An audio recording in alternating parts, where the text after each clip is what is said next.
Welcome to the Grow Fast podcast, where we talk with leading sales, marketing, and personal growth experts about how companies can accelerate sales, optimize marketing, and grow their businesses fast. Let's go. Hey, Corey, how are you? I'm doing good, Mark. How are you? It's been a pretty hectic morning, actually. I just ran in the door here, so thank you for your patience. I'm a couple minutes late. I forget. I mean, we just spoke a few weeks ago, but where are you located? Out here in Boulder, Colorado. Oh, that's right. Yeah. Boulder's an amazing city. Our town city. I used to go back there every summer. I had an aunt that lived there, and she had a swimming pool and it's just beautiful there because what's it called? Is it Flagstaff, or where you can drive up and you see the view? Flagstaff. You can go up Flagstaff. A lot of people here in Boulder refer to it as the Boulder bubble because you got everything you need here. Hiking, really great restaurants, great schools. So very rarely do I go to Denver except for a sports game or going to the airport. We've got everything here. Yeah, it's nice. You got a university and you've got you're at the gateway of the Rocky Mountains. So very nice. Cool. Well, hey, I'm looking forward to talking to you about revenue acceleration as a service. Also want to talk to you about the work that you and your business partner are doing in terms of helping founders with founder-led sales. And I think you're writing a book about founder-led sales. Want to talk to you about all of that. But first, maybe you could define what is revenue acceleration as a service? It's a great question, Mark. And yes to all the things that you just said. Revenue acceleration is something that every company looks at. You know, how fast can we grow our revenue? How fast can we scale that? And so the ability to come in and provide guidance and a service to help them accelerate their revenue, that's where my focus is with Litwin Plum. So revenue acceleration takes on a lot of different forms. It's how fast can you fill the top of the funnel with qualified leads? How fast can you move deals through the middle of the funnel? How can you partner with other people that can go out and sell your product? That is a huge way to drive revenue acceleration. I always like to say, bring in partners. It's like putting fuel on the fire that you've already created. So it comes in a lot of different forms. But at the end of the day, you're looking at that dollar at the bottom of the piece of paper. We want to see that dollar amount going up. And that's from our definition of what that revenue acceleration is. Okay, it makes a lot of sense. Let me ask some tactical kind of questions. You talk about filling up the funnel and lead generation and things like that. What are you seeing? Because the landscape has changed so much and it continues to evolve. And you used to be able to do cold calling and then faxes and then emails and then social outreach on LinkedIn and stuff. And it's just like every time something heats up, the time until that kind of venue gets flooded is decreasing, and so people have to find new things. But what are you seeing as effective methods for kind of cold outreach and lead generation? That's the $1 million question. How do you get those top of funnel leads? Without a doubt. Just wanted to get that one in for free. The thing I'm seeing really effective now, and this took a hit during COVID, were in-person events. I still think that is the way to go out and meet people. I believe in doing those guerrilla style where you don't have to get the pass and spend thousands of dollars. You can just hang out in the foyer and lobby and have conversations with people. But getting that face-to-face interaction, that to me is the differentiator and how you can start to create connections. Now, companies can't afford to send all their SDRs and BDRs to conferences. What I'm seeing as a trend is video messaging via LinkedIn, being able to send something that's personalized about that person, about their company, a hypothesis on some of the problems that they're having with a business. And then at the end, talk a little bit about yourself. What you're really trying to sell is getting on the phone with the person. And people haven't really attached to that yet. I think there's a lot of fear that people have in creating videos, and they're not comfortable with it. So I see that as a channel right now to be able to differentiate yourself is using LinkedIn messaging and leveraging those video messages. Yeah, no, I'm definitely seeing more of that. I mean, I think it was about a year ago where somebody forwarded me a video and said, "Hey, have you seen this? This is a kind of a unique way to do some outreach, right?" And these days, I'm seeing a bit more. I wouldn't say that we're at the saturation point yet, but it's definitely becoming a bit more common. Um, Another tactical question, because you brought it up, is partners and selling through partners. Maybe walk us through the process of selecting an appropriate partner, because you can't partner with everybody. And then what are, you know, a successful partnership takes a fair amount of planning and nurturing and kind of maintenance. So what are, in terms, after you select the partner, what are some of the key things in terms of getting it launched successfully, that partnership, and to keep it going? Yep. So the second part of your question is spot on, and what people forget about that enablement piece. And I'll get to that in a second. Okay. So when you're essentially prospecting, I mean, it's just like sales. You prospect partners. Mm-hmm. Who is your ideal partner profile? Typically, it's someone that's in your space, that's selling to the same customer, or has a service that complements your product and makes your product better. So that is the first requirement, is to find partners that are already in your space. Mm-hmm. And partnerships are two-way streets where you're making introductions on both sides. That's not how to recruit a partner. How to recruit a partner is how to bring more value to their solution or their service, so they can sell more, so they could be stickier for their clients. And it's a relationship fit too. When you're looking out and recruiting for partners, is this someone you're going to want to collaborate, that you're going to be in the trenches co-selling with? So you've got to think about it as an interview almost. You know, you want to get the right partner. You want to have a scorecard and be able to assess who are the right partners to work with, because you can't work all of them. And my recommendation is to find one good one and then enable them, which was your second question. You know, it's great to get them signed on as a partner. Yay, we have this partnership. Look, we can create a little press release and put it out there, and then what? Exactly. And that's where a lot of those relationships stop.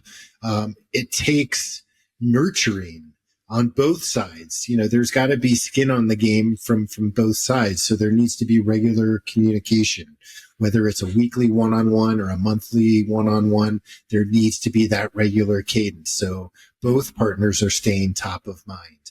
But you also want that partner to represent your brand, right, in the way that your brand needs to be represented. So that's training, giving them the tools and resources to be able to understand your solution, the value you're offering. I always say make co-branded slides for a presentation. It allows you to control that messaging a little bit more when your component comes into it.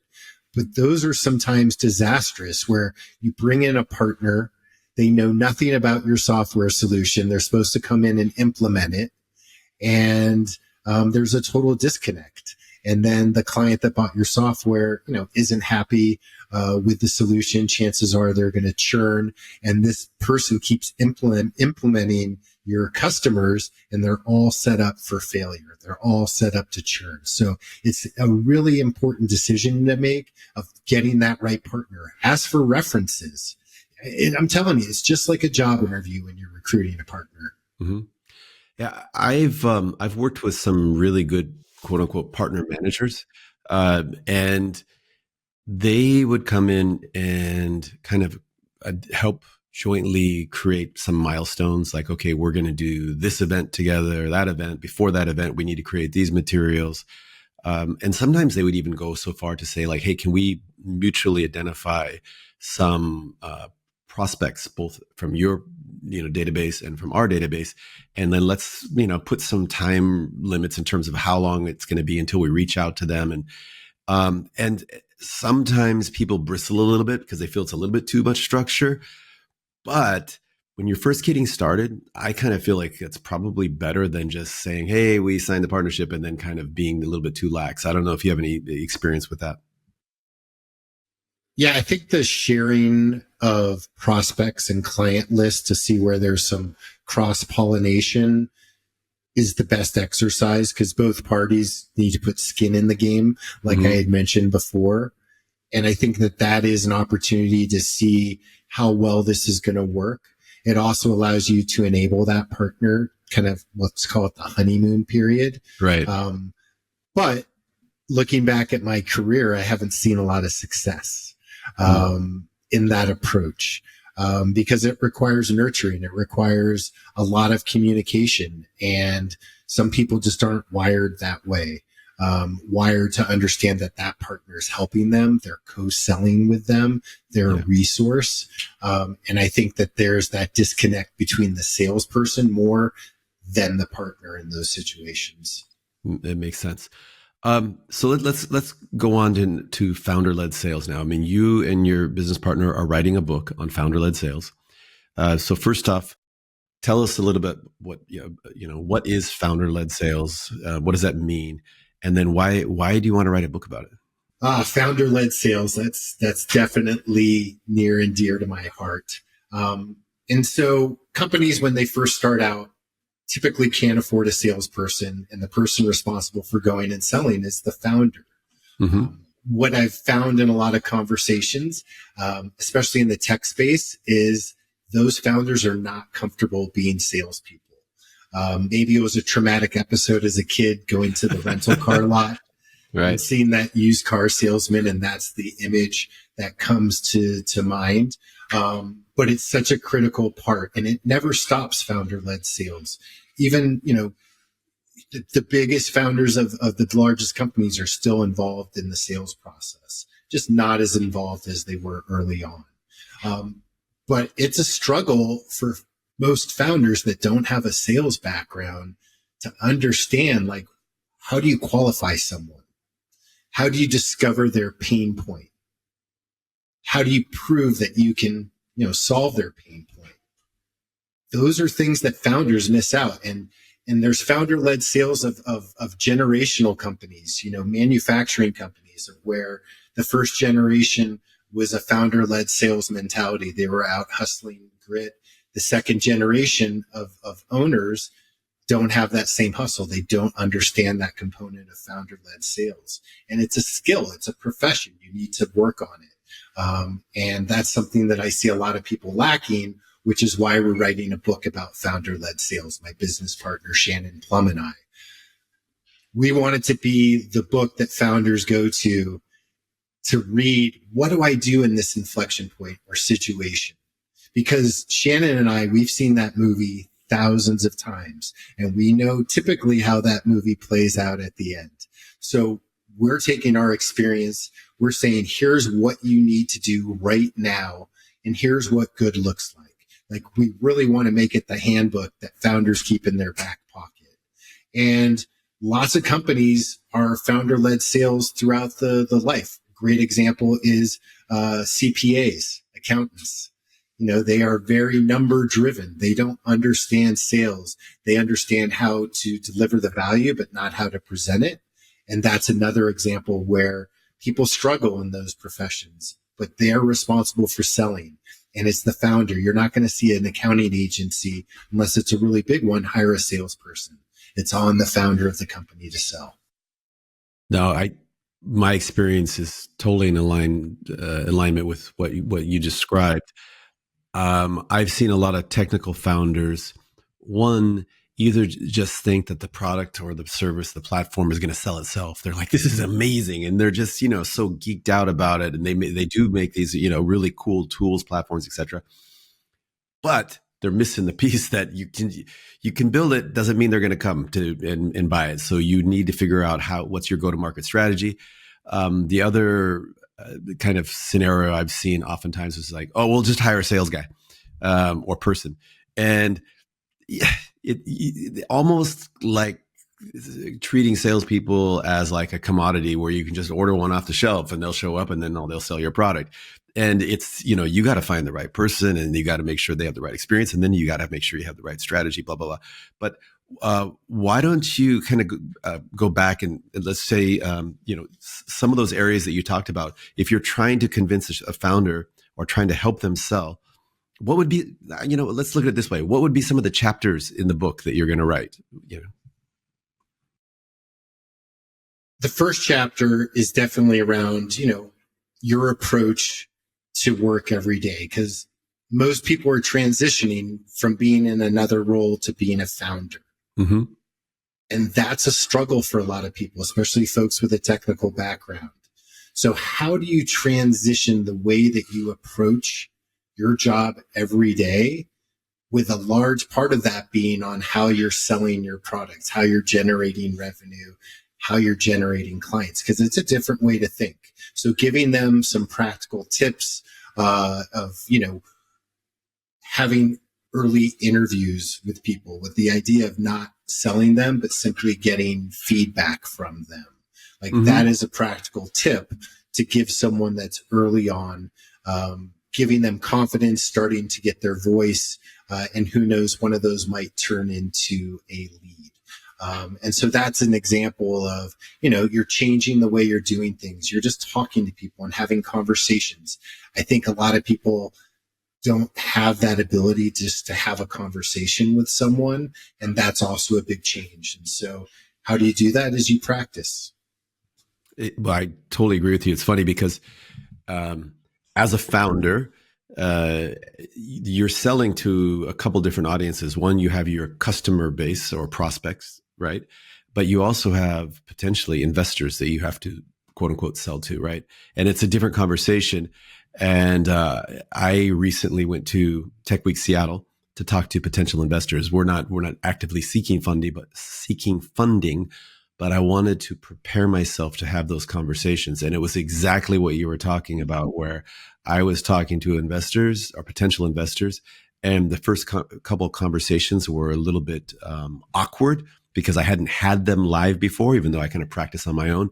But then by the end of the week, I'd had the same conversation many, many times, and it just became much more natural. But I also learned a lot. I got so much feedback from the people I was talking to in terms of the questions that they were asking, but also I would ask them questions, and they, oftentimes give advice or give feedback in terms of our platform, et cetera. So it's really, really important. I agree with you to have the conversations, whoever you're selling to, have the conversations, ask a lot of questions, get that feedback, get that confidence built up a little bit. What would be some other chapters? Qualification, without a doubt. I mean, this is a struggle with any company in sales. Having happy years, selling to someone that you have no chance of closing a deal with. I always say get to the no as fast as you possibly can. I like and that. So I use BANT as a methodology for qualification. They either need to have budget, authority, need, or the timing. And trying to keep it simple for the founder. Like if you can find one of those, and really the need is the most important thing that you need to get to qualify this person, that's the type of advice we're going to give. Like, here's an example of the sign that you just heard need, or that you're talking to the right person. So being able to guide them through that qualification. And the qualification goes through the whole process. If you're at contracting and they are just, digging their heels in, and you're realizing this isn't the client we want to have, like, you're still qualifying them at that point. And so that's just a really important thing that I think a lot of founders miss, is because if someone's, they say, wow, that's cool during a demo, a founder is going to take that as a buying sign and is going to think, wow, this is a deal. Like, when can we schedule the next follow-up call? Where they need to spend more time qualifying them and not just taking a, wow, that's cool comment and hearing that that's a potential deal. Yeah, it's a tough, road to navigate, because as a founder, you have to be optimistic, right? I mean, otherwise, why would you be running a company that's, 9 out of 10 of them don't make it.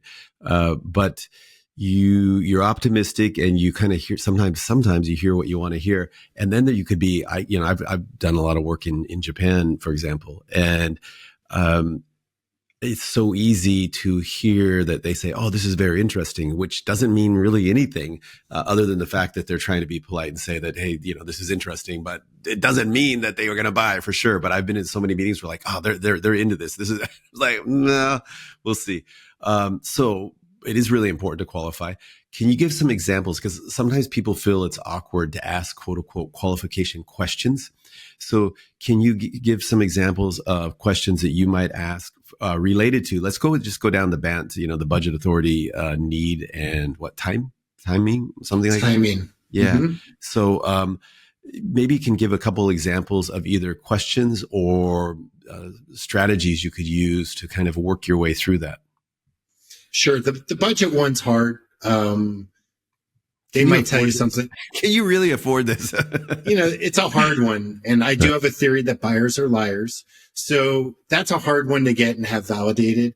I really like the authority one, especially in today's day where every dollar is being, evaluated. What's the ROI on that dollar? A lot of purchases under $100,000 are going to the CFO.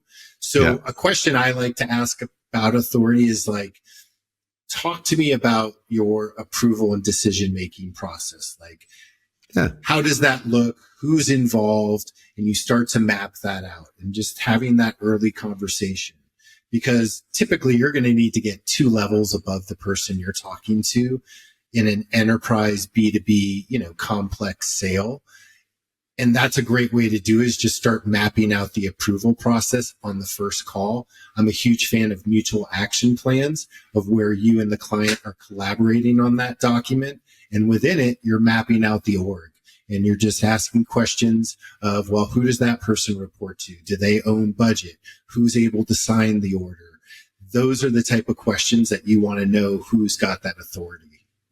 Yeah, I totally agree with you. And it's always been helpful for me to have a couple kind of canned questions like that. Talk to me about who else is involved with in the decision making process on this.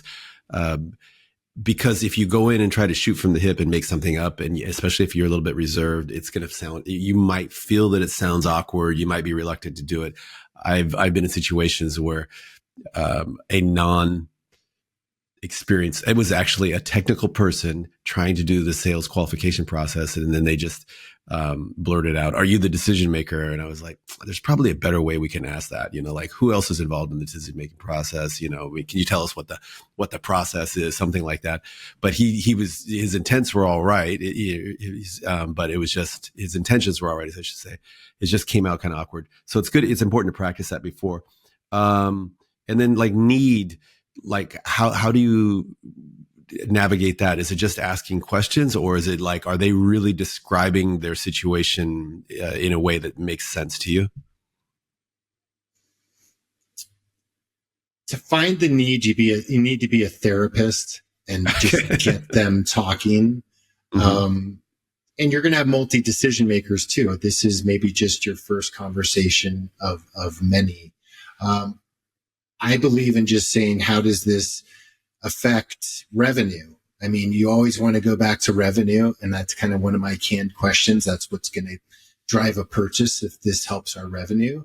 And so that's a common question I'll go to. So, how does this problem affect revenue? Does it affect other departments?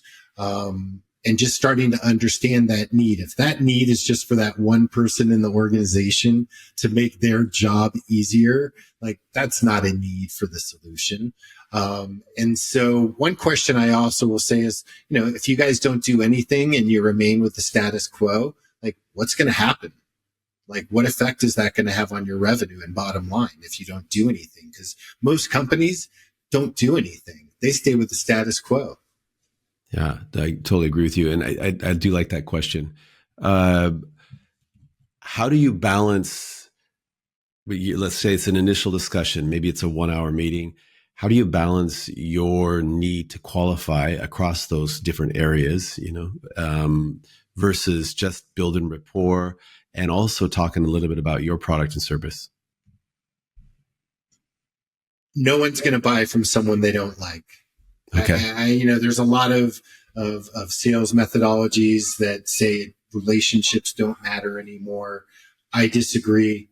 Maybe I'm a little old school, but I believe in that first conversation. You need to have a connection outside of work. And that's the job of the seller. Mm-hmm. It's kind of like dating. If you think about it, you go on a blind date with someone and you've never met them before, and you're trying to get to know them and, what are common interests that you have. that's really the approach you've got to take, is you got to get to know that person. I sometimes, if it's a half-hour call, get to the 20-minute mark and I'm like, I didn't get to the meat of it and the qualification. But it doesn't matter at that point. There's already a trust and relationship. And if I'm like, let's just jump on another call, I'm confident that the person's going to be like, yeah, let's just jump on another call. So I'm a huge fan of that. I'm not a huge fan of talking about myself and the company after I've qualified them. Because if I don't know what their problem is, what their need is, I don't know what to say to them.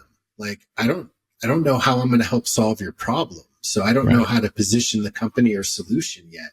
So that might even, be a second conversation. And it's like dating. You want to leave something behind. You want to get that next conversation. And so that's something I believe in doing. And that's something, let's spend the next call learning more about my company. If this is a potential big opportunity, let's bring in a technical expert. They can give you a quick flyby so you can understand the solution or service. But to me, I have no problem waiting to the second call to talk about my company, unless I'm, you're just looking for anything to grab to get that next call. But that's why you develop that relationship up front. I agree. I'm going to talk to you about a kind of a different scenario in a second. But first off, I think it goes back a little bit to what you said a little earlier about be a therapist.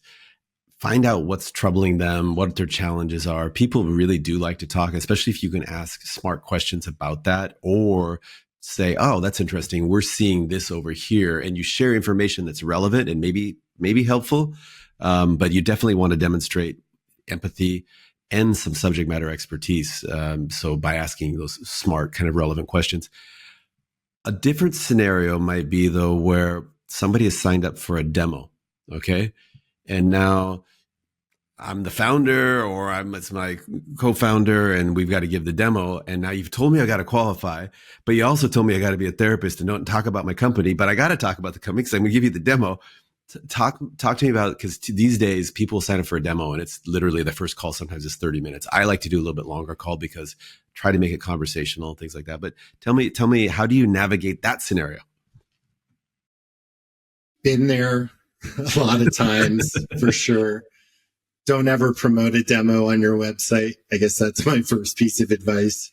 It's hard with some solutions to do that. You've got to be able to be a storyteller in those situations. You've got to be able to let them visually see what they signed up for. Mm-hmm. Be able to see if any of that's resonating by peeling the onion. If they say, oh, that's really interesting.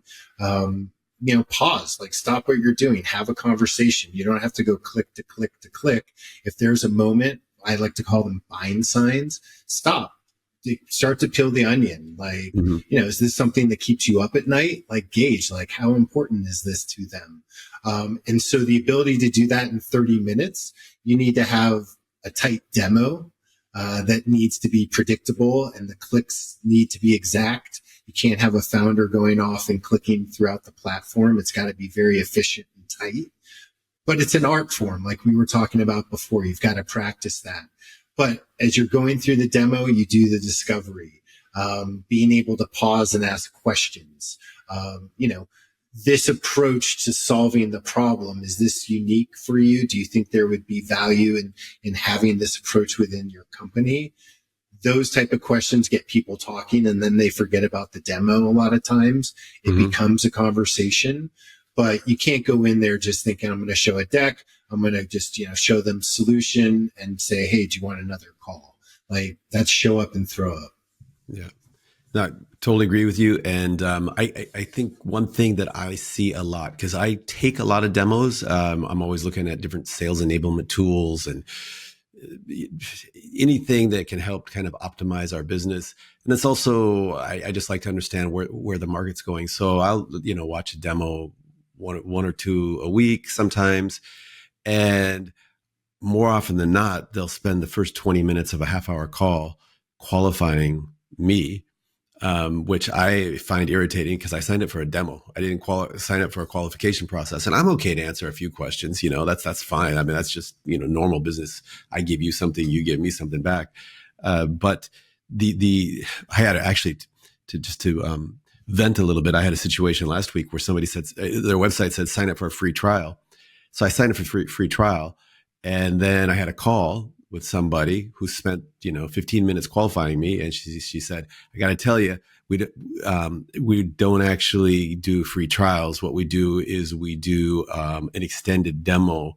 And I said, well, that's fine too. But we need to qualify you to see if you. And I was like, that's kind of a bait and switch. And we've already started off on the kind of a wrong foot, the wrong foot right now. So I don't know like when that happened, but the whole like show up, qualify for 20 minutes and then show you a quick demo and then talk about next steps. It seems like that is the kind of standard these days. Yeah, it's definitely evolved and changed. I always try at least once a month to do a sales call with another company and just see it.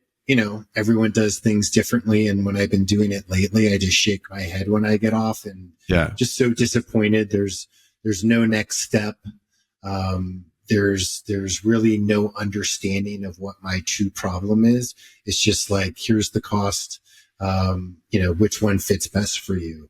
And you can't sell like that. You're not going to be effective. Yeah, totally agree. And I like what you were saying about when you're doing the demo, pause it once in a while, ask questions. Do you use something like this, or how do you solve this problem? I'm going to show you how we solve this particular problem on our platform. How are you currently doing it? And that's just also, it keeps people engaged. It's not just the empathy thing. It's like, because everybody gets so easy to get distracted. If the demo is remote, which I guess probably 99% of them are these days, you want to make sure the audience is engaged and, there's kind of resetting from time to time. So let me ask you, gosh, you said you're interviewing founders to help you write your book about founder-led sales. Take me a little bit through the interview process. Yeah, love to. So from your perspective, how would you describe founder-led sales? I know you asked me that question earlier, but how would you describe founder-led sales? I would very similarly to what you said, where you have a founder of a company who is out there doing the initial sales. In fact, I just met with a lady who's running a company. It's a 2-person firm, and they're outsourcing a bunch of their dev. And I said, who does the sales? And she says, I do. I said, but I thought you were with the platform development. I am. So that's kind of a typical scenario. She doesn't have a lot of sales experience. I think she's a very effective salesperson probably, but doesn't have a lot of experience. And so I guess it would be kind of what you said, somebody who's trying to do it all. She definitely seemed to appreciate the importance of sales, but maybe, but I feel a little bit naively felt that she could just do it all herself.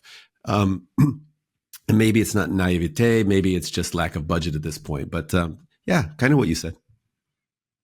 I know you talk to a lot of founders like I do, just as an assessment of those founders on a scale of 1 to 10, 1 being lowest, 10 being highest. Where do you think those founders land on how they sell?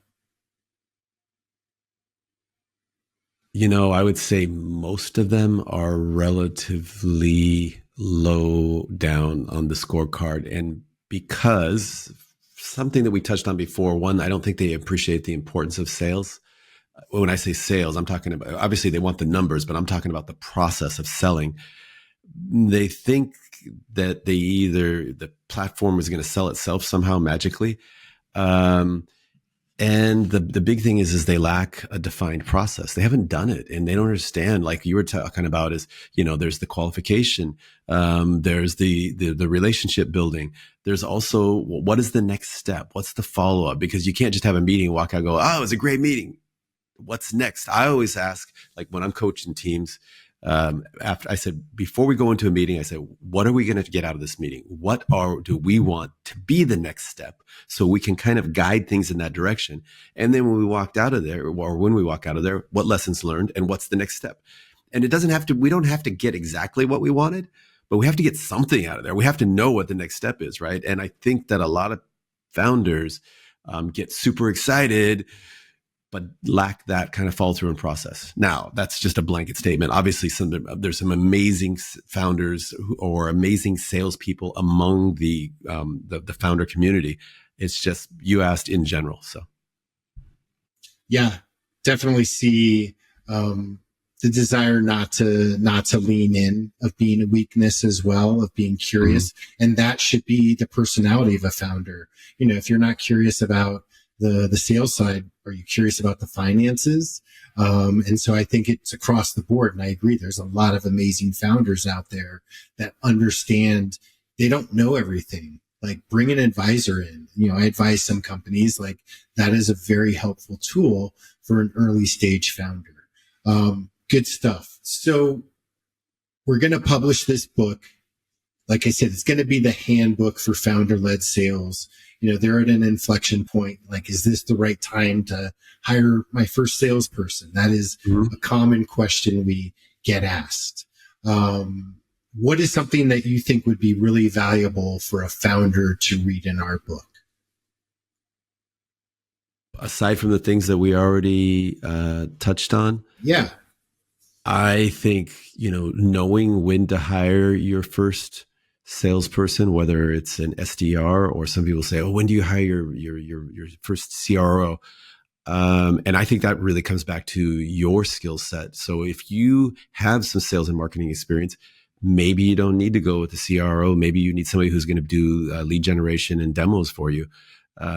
Or maybe you need a CRO that can do all of that in one, So it kind of, but you need to identify when is the right time and what's the profile of the person that you want to bring on.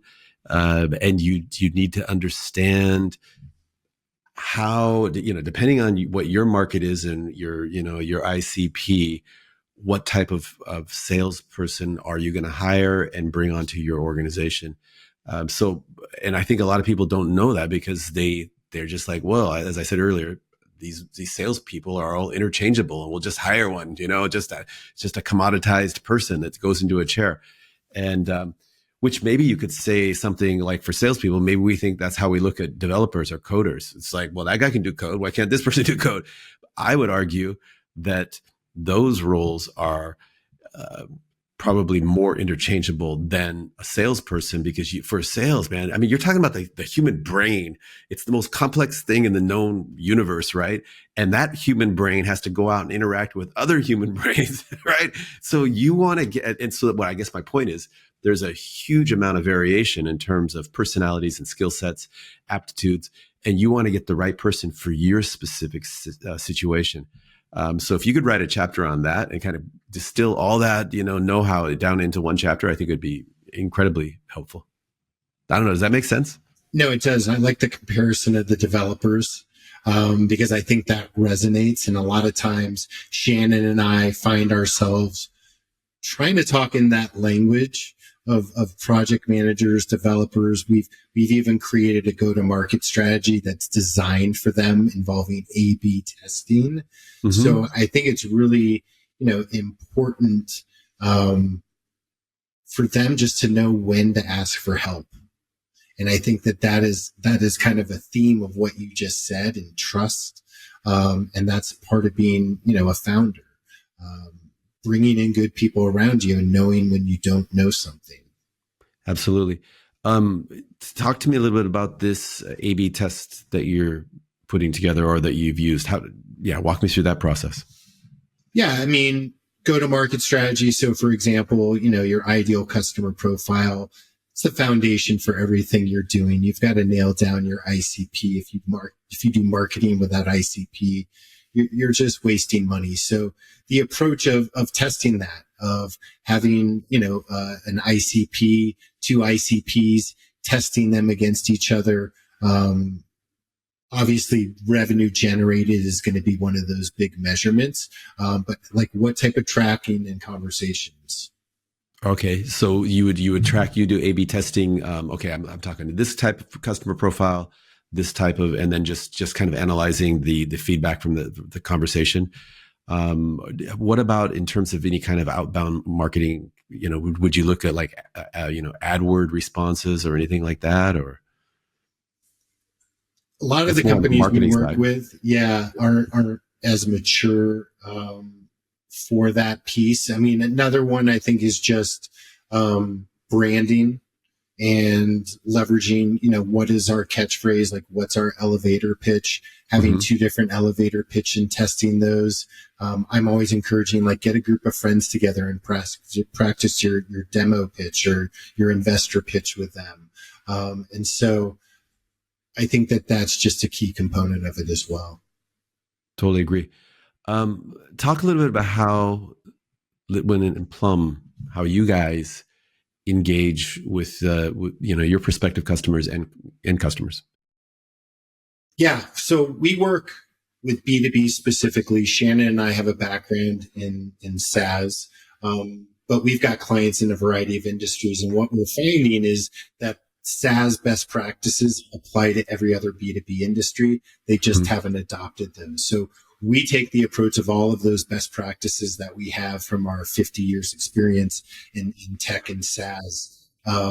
And we deliver in a variety of ways. Traditionally, we like to come in and do an assessment of their revenue machine, all the different things touching their revenue, and just getting a baseline of where they are and where places we can help them with.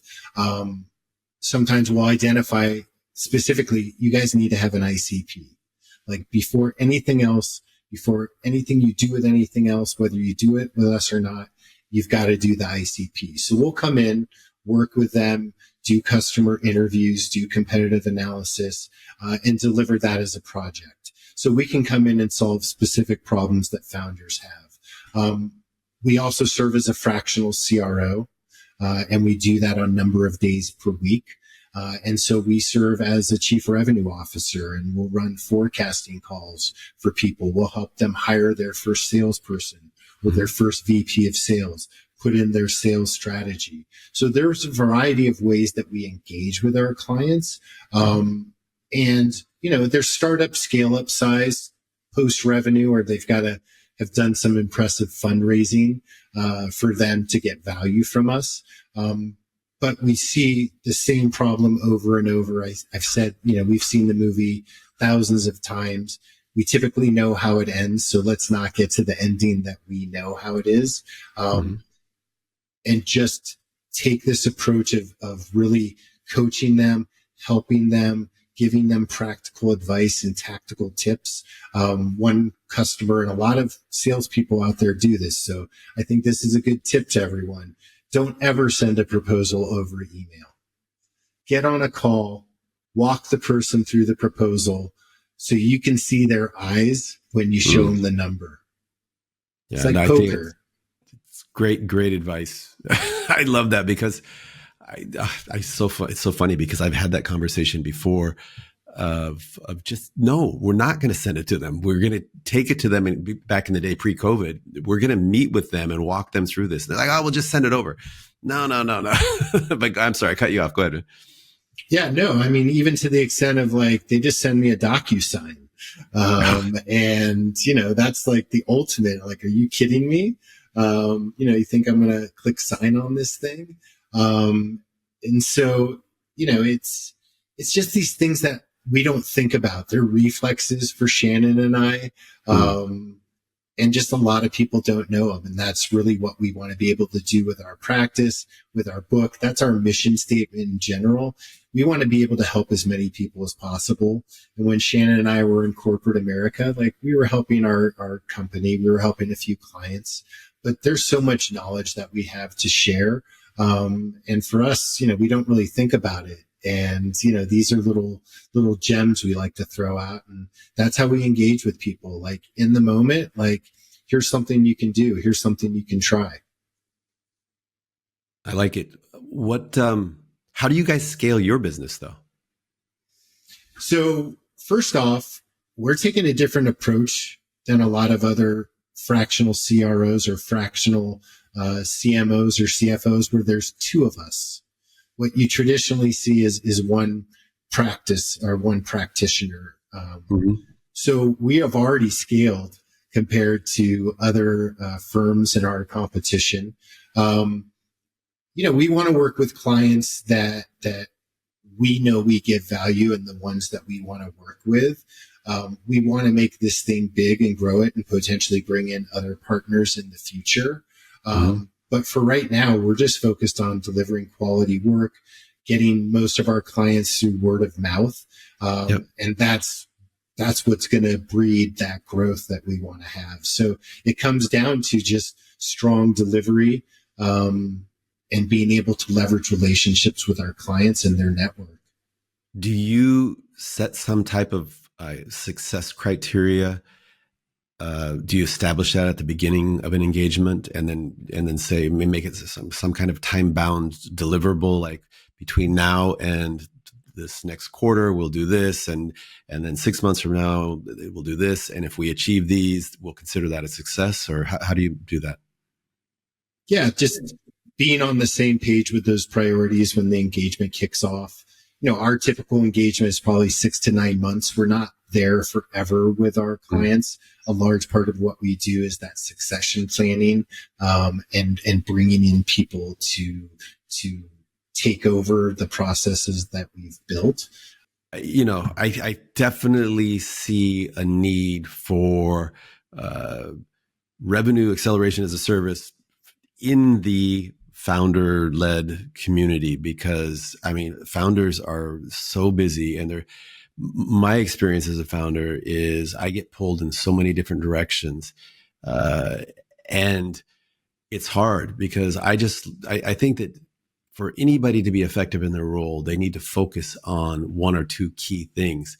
And if you're trying to do everything, it's like jack of all trades, master of none. But if you can find some smart subject matter experts to help guide you through some areas, especially areas that you're not really familiar with or haven't developed those skills with, that's the way to go. Just find somebody that you can trust, who's, like you said, you've seen that movie 1,000,000 times or 1,000 times, I think you said. So somebody like yourself that this, you've been through the drill, and you can immediately bring a lot of value, versus a founder who hasn't done that and then is just learning by trial and error. And that, because what if founders don't have? They don't have time. We don't have time to make all these mistakes and learn from it. We got to move now. And so I definitely see a value there. Tell me about the book. When is it going to be out? How can I get a copy? Will you sign it for me? Well, yeah. Talk a little bit about that. Absolutely. We'll send you a free autographed copy. It's going to publish in 2025. We're just finishing up right now, doing some crowdsource ideation. We actually just released last week an ebook, helping founders be comfortable with the uncomfortable, because I think that's a big part of the issue with founder-led sales. And so, connect with me on LinkedIn. We can send you a copy of the ebook. But it's a micro version of the book. We're trying to get some feedback, making sure we're heading down the right path.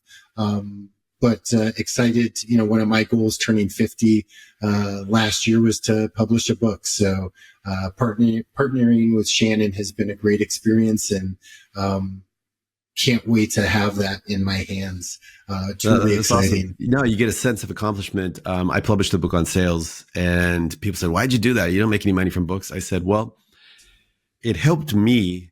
The process of putting the book together helped me to kind of crystallize all my experience and thoughts on sales. Otherwise, it's just kind of it's in the ether, but there's no real structure, and it helped me put together a structure around my thoughts and kind of rethink some really important areas as well. So I'm sure for you, it's a similar process, and you might discover there's some gaps in your knowledge. And so you go out and do some research, and then you talk about it. And so it's a great process. Well, Corey, I appreciate you coming on the Grow Fast podcast. I totally see that you have a massively bright future providing assistance to founders, because we founders need all the help we can get. And I wish you the greatest of luck with your book. Thanks. I really appreciate it. I've enjoyed our time together. Cheers. Thanks.